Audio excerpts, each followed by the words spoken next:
Hello दोस्तों, स्वागत है आप सभी का फिर से एक नए वीडियो में।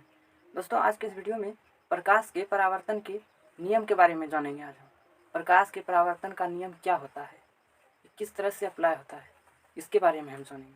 दोस्तों, परावर्तन के दो नियम हैं, उन दोनों नियमों को जानेंगे। तो चलिए देखते हैं पहला नियम क्या है। दोस्तों, परावर्तन के पहले नियम के अनुसार आपतित किरण, परावर्तित किरण और आपतन बिंदु पर खींचा गया अभिलंब तीनों एक ही तल में होते हैं, तीनों एक ही समतल में होते हैं। जैसा कि यहाँ चित्र में बताया गया है, ये आपतित किरण है और ये परावर्तित किरण है और ये अभिलंब है। ये तीनों एक ही समतल में है, तो यही परावर्तन का फर्स्ट नियम कहता है, तीनों एक ही तल में होते हैं। बिल्कुल सही है, आप देख सकते हैं आपतित किरण, परावर्तित किरण और अभिलंब तीनों एक ही तल में है, बिल्कुल सही है। उसी प्रकार परावर्तन का दूसरा नियम के अनुसार आपतन कोण परावर्तन कोण के बराबर होते हैं, यानी आपतन कोण और परावर्तन कोण आपस में बराबर होते हैं।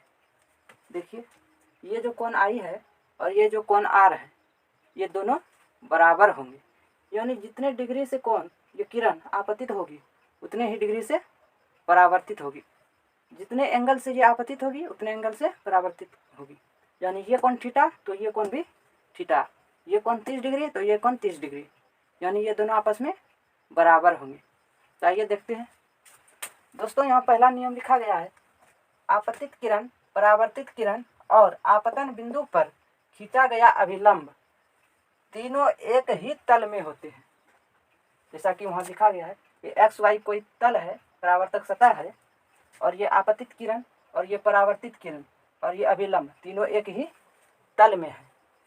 उसी प्रकार यहाँ दूसरा नियम लिखा गया है, परावर्तन का दूसरा नियम, आपतन कोण कोमा परावर्तन कोण के बराबर होता है, यानी आपतन कोण और परावर्तन कोण आपस में बराबर होते हैं। यहाँ लिखा गया है कोण ए ओ एन बराबर कोण बी ओ एन, यहाँ लिखा गया है ये दोनों आपस में बराबर है, यानी कोण आई बराबर कोण आर। तो यही था परावर्तन का नियम, कुछ भी नहीं है, ये तो थोड़ा सा है, तो इसको नोट कीजिए, उसके बाद आगे बढ़ेंगे। और ये जो कोण है, ये कोण, ये छूता हुआ कोण है, या इसको झलक कोण कहते हैं, झलक कोण, इसको झलक कोण कहते हैं। और ये जो पूरा कोण है इसको विचलन कोण कहते हैं।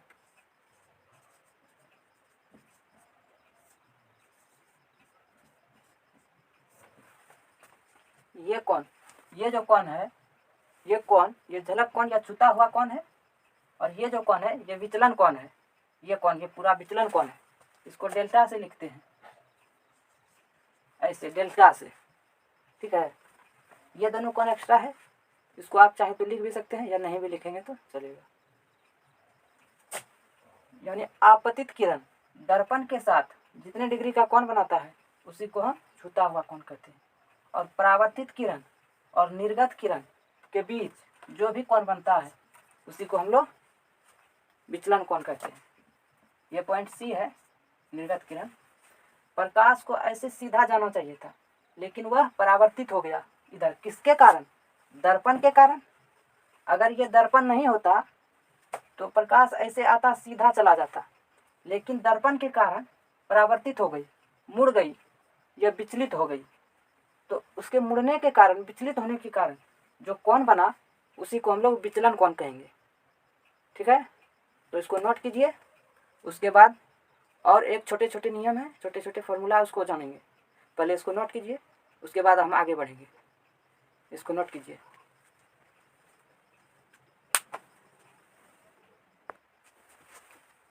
दोस्तों, आइए अब हम एक न्यूमेरिकल को देखते हैं, तब आपको समझ में आएगा। दोस्तों, एक क्वेश्चन है, कोई आपतित किरण दर्पण के साथ 30 डिग्री का कोण बनाता है, यानी वह 30 डिग्री एंगल के साथ आपतित होती है, यानी वह दर्पण के साथ 30 डिग्री का कोण बनाती है, तो परावर्तन का कोण कितना होगा? जैसा कि यहाँ बोर्ड पर लिखा है, एक आपतित किरण दर्पण के साथ 30 डिग्री का कोण बनाती है तो परावर्तन कोण का मान कितना होगा? तो यहाँ हल किया गया है, कोण ए ओ एक्स, यानी ये वाला कोण ए ओ एक्स, ये कोण दिया गया है, ये कोण 30 डिग्री दिया गया है, इसको झलक कोण आप कहते हैं। ग्लांसिंग एंगल, ग्लांसिंग एंगल इसको कहते हैं, वो 30 डिग्री दिया गया है। ग्लांसिंग एंगल यानी जी बराबर 30 डिग्री ये दिया गया है। दोस्तों ये कोण और ये कोण का योग जो है वो 90 डिग्री होता है, 90 डिग्री, क्योंकि ये अभिलंब है। अभिलंब के इस पार का कोण और अभिलंब के उस पार का कोण 90 डिग्री का होता है। ये जो कोण है ऐसे करके ऐसे 90 डिग्री होगा, तो ये 30 डिग्री हो गया, तो ये कितना होगा 60 डिग्री। तो वही यहाँ लिखा गया है, कोण AOX प्लस कोण AON बराबर 90 डिग्री, यानी ये कोण और ये कोण का योग 90 डिग्री होगा। तो इस कोण का मान यहाँ 30 डिग्री दिया गया है, तो इस कोण का मान यहाँ मान रख देंगे, तो क्या बच जाएगा कोण AON। तो कोण AON बराबर 90 डिग्री माइनस 30 डिग्री, तो आपका आंसर आ जाएगा आपतन कोण यानी I बराबर 60 डिग्री। अब लिखना है परावर्तन के नियम से, परावर्तन के दूसरे नियम से कोण I बराबर कोण R। तो कोण I का मान 60, इसलिए कोण R का मान भी 60 होगा। तो वही कोण परावर्तन कोण का मान कितना हो गया 60 डिग्री, क्योंकि आपतन कोण और परावर्तन कोण बराबर होता है, तो आपतन कोण का मान यहाँ निकल चुका है, तो परावर्तन कोण का मान भी 60 डिग्री होगा।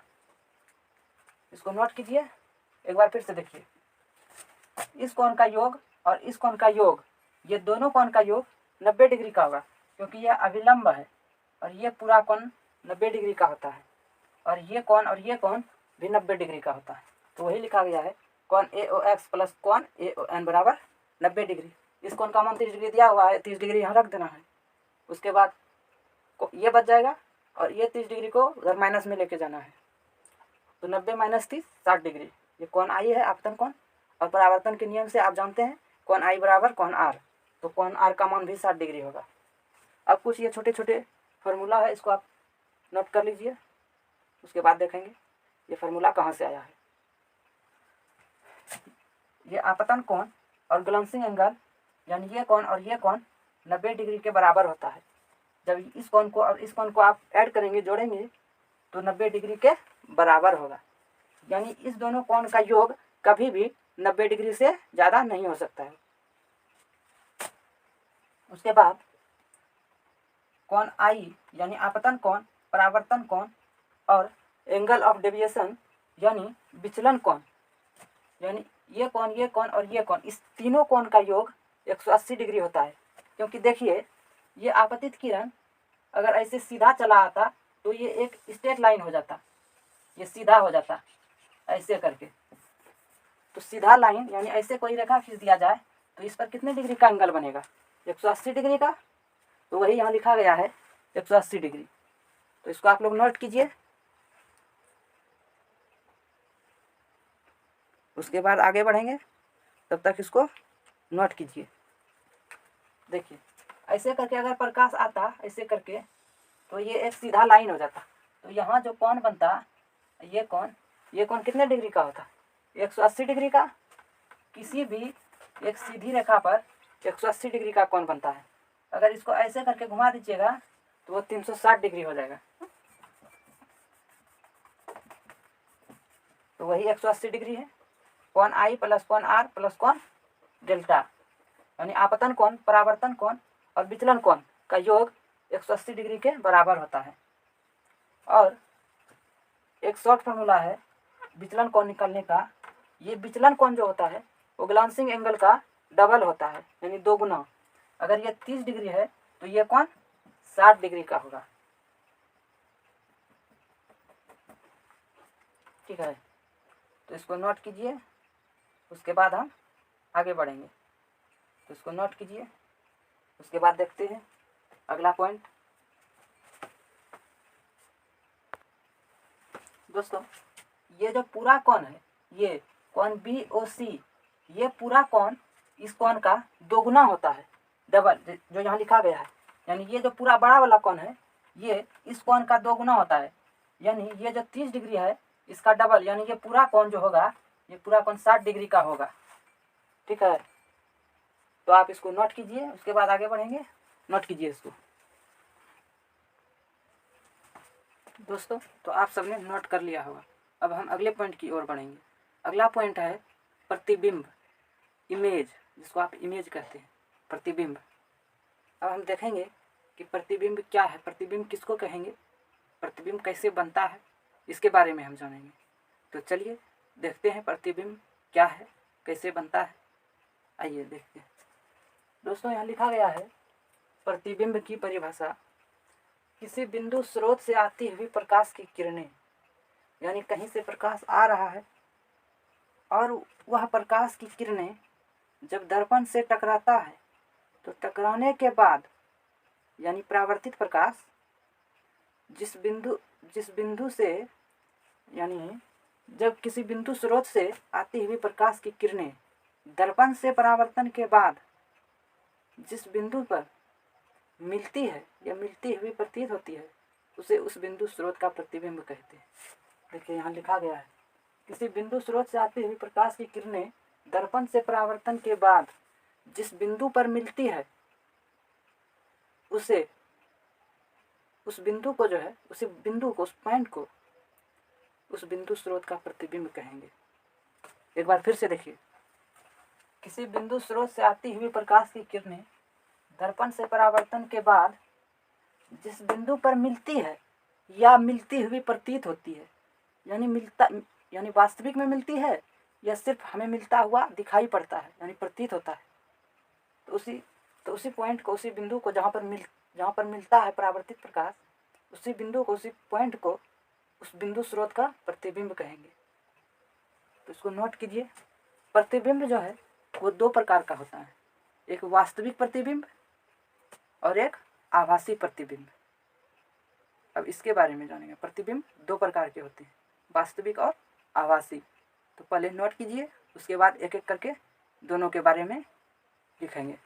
तो पहले इसको नोट कीजिए। यहाँ 1 नंबर में लिखा गया है वास्तविक प्रतिबिंब और आभासी प्रतिबिंब। इसको नोट कीजिए, उसके बाद अगले टॉपिक पर बढ़ेंगे। चलिए इसको नोट कीजिए। दोस्तों तो आप सबने नोट कर लिया होगा। अब हम अगले टॉपिक की ओर बढ़ते हैं, अगले पॉइंट की ओर बढ़ते हैं। दोस्तों हम इसके पहले जाने थे, इस टॉपिक के पहले, कि प्रतिबिंब दो प्रकार के होते हैं, वास्तविक प्रतिबिंब और आभासी प्रतिबिंब। तो अब हम पहले जानेंगे वास्तविक प्रतिबिंब और उसके गुण को, फिर हम जानेंगे आभासी प्रतिबिंब और उसके गुण को। तो आइए देखते हैं। दोस्तों यहाँ लिखा गया है वास्तविक प्रतिबिंब, किसी बिंदु स्रोत से आती हुई प्रकाश की किरणें दर्पण से परावर्तन के बाद जिस बिंदु पर वास्तव में मिलती है, उसे उस बिंदु स्रोत का वास्तविक प्रतिबिंब कहते हैं। यानी जिस बिंदु पर वास्तव में वह मिलती है, ना कि मिलती हुई प्रतीत होती है, जिस बिंदु पर वह वास्तव में मिलती है, उसे उस बिंदु स्रोत का वास्तविक प्रतिबिंब कहते हैं। इस प्रतिबिंब का खास बात यह है कि ये जो प्रतिबिंब होता है, वास्तविक प्रतिबिंब, ये उल्टा होता है और इस प्रतिबिंब को पर्दे पर प्राप्त किया जा सकता है। ठीक है, वास्तविक प्रतिबिंब हमेशा उल्टा होता है। प्रतिबिंब जो है कई प्रकार से उल्टा होता है। एक कंडीशन में क्या होता है, प्रतिबिंब का लेफ्ट राइट चेंज हो जाता है। एक में क्या होता है, सर और पैर चेंज हो जाता है, यानी सर नीचे पैर ऊपर, ऐसे होता है। तो उल्टा भी कई प्रकार से होता है। एक तो लेफ्ट राइट चेंज हो जाता है और एक टॉप और बॉटम चेंज हो जाता है। तो इसके बारे में कल जानेंगे कि उल्टा कितने प्रकार से होता है, प्रतिबिंब कितने प्रकार से उल्टा हो सकते हैं। अभी 2 ही गुण लिखे हैं और आगे हम कल जानेंगे।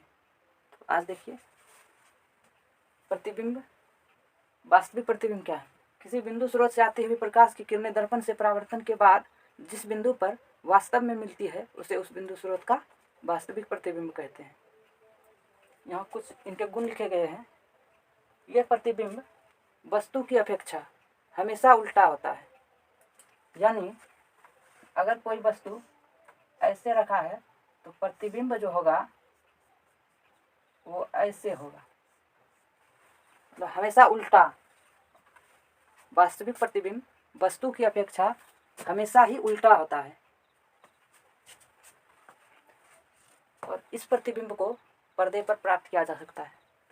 केवल उल्टे प्रतिबिंब को ही पर्दे पर प्राप्त किया जा सकता है, सीधे प्रतिबिंब को पर्दे पर प्राप्त नहीं किया जा सकता है। इसके बारे में हम कल जानेंगे। तो एक टॉपिक हो चुका है प्रतिबिंब के बारे में। कल हम जानेंगे आभासी प्रतिबिंब। आज वास्तविक प्रतिबिंब के बारे में पढ़ लिए, अब कल हम लोग आभासी प्रतिबिंब के बारे में जानेंगे। आभासी प्रतिबिंब क्या होता है और उसके गुण को जानेंगे। तो इसको नोट कीजिए और आज का क्लास यहीं तक रहने देते हैं। फिर मिलते हैं कल नेक्स्ट वीडियो में नेक्स्ट टॉपिक के साथ। चलिए इसको नोट कीजिए।